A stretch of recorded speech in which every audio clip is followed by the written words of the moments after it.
एक बूढ़े भिखारी की अनोखी कहानी।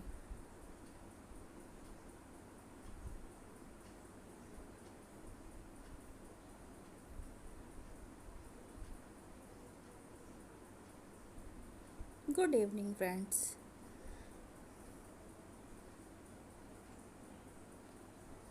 हर दिन एक भिखारी दरवाजे के पास आकर भीख मांगता था और घर का मालिक हमेशा घर के बाहर आते ही उसे देखकर फिर नाराज हो जाया करता था। कई बार उसके लिए गालियाँ भी बकता। वो कहता, तू जिंदा ही क्यों है? पूरी जिंदगी ऐसे ही भीख मांगेगा क्या? धरती का बोझ क्यों बना बैठा है?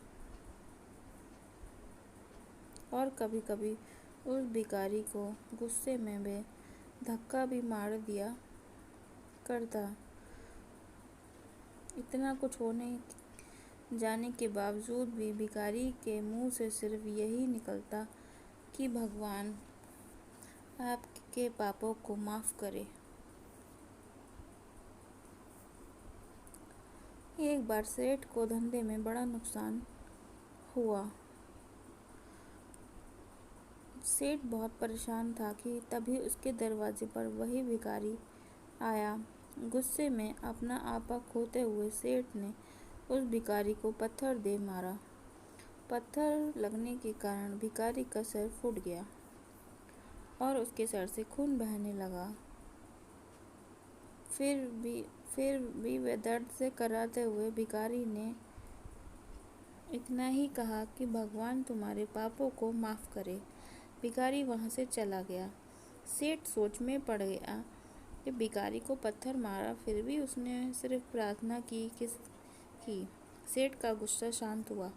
सेठ का मन हुआ भिखारी का रहस्य जानने के लिए। सेठ ने भिखारी का पीछा करना शुरू किया।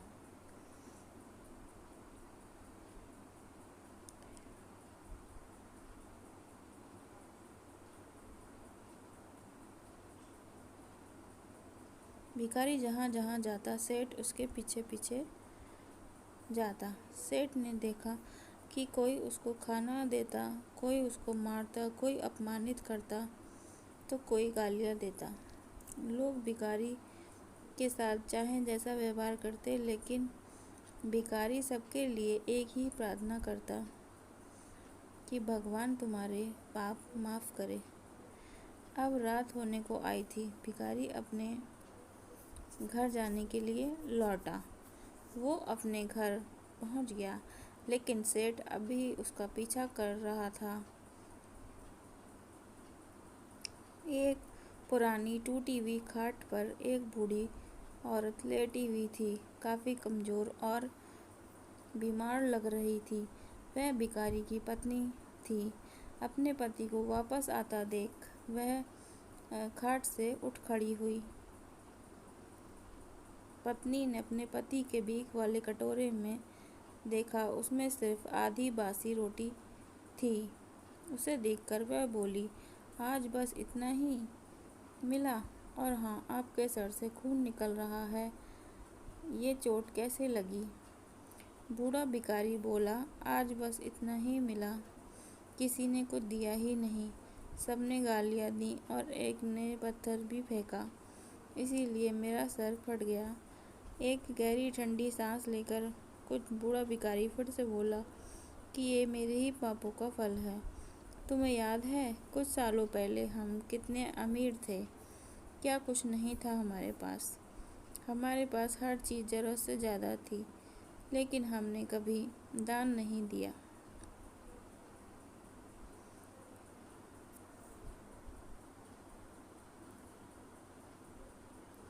और उससे भी बुरा हमने उस अंधे भिखारी के साथ किया जो हमारे द्वार पर भीख मांगकर आता था। बूढ़ी पत्नी की आंखों में आंसू आ गए। वह बोली, हाँ, हम उस बेचारे को अंधे के साथ बहुत बुरा व्यवहार करते थे।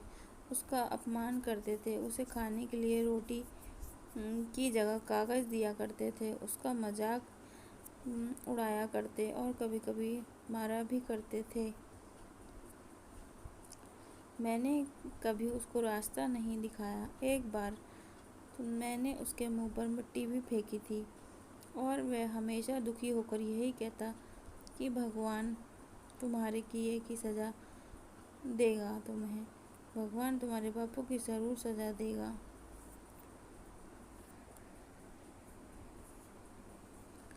उसका श्राप सच हुआ और हम इस दुख भरी जिंदगी में आ गए। भिखारी बोला, हाँ, उसके श्राप सच हुआ, इसलिए मैं किसी को बदुआ नहीं देता।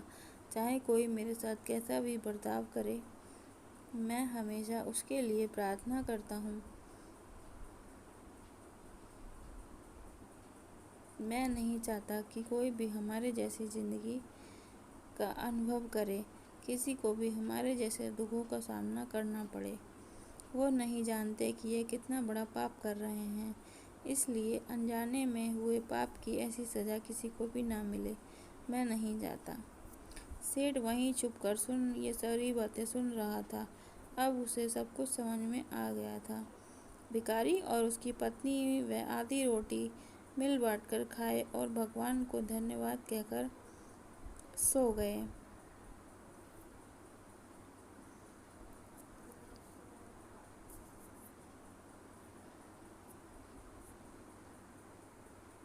अगले दिन वही भिखारी फिर से भीख मांगने आया। सेठ के घर के पास जाते ही सेठ ने पहले से ही गर्म रोटियां उसके लिए निकाल कर रखी थी। उसे देते हुए सेठ विनम्रता से बोला, माफ़ कर दीजिए बाबा, उससे बहुत बड़ी गलती हो गई। बूढ़ा भिखारी बोला, भगवान तेरा भला करे। इस तरह कहकर वह आगे निकल गया। इस कहानी से जो सीख लेने लायक है वह यह है कि वह बहुत ही सिंपल है कि आदमी चाहे किसी के बारे में बुरा करे या भला, लेकिन भगवान सिर्फ कर्म के हिसाब से उसको फल देता है। क्या हुआ अगर भगवान नहीं दिखता, लेकिन ये बात बिल्कुल सच है कि उसके खाते में सब का हिसाब बहुत बहुत पक्का होता है। इसलिए जब किसी के लिए कुछ भी करो, अच्छा ही करो। धन्यवाद। Thank you for watching.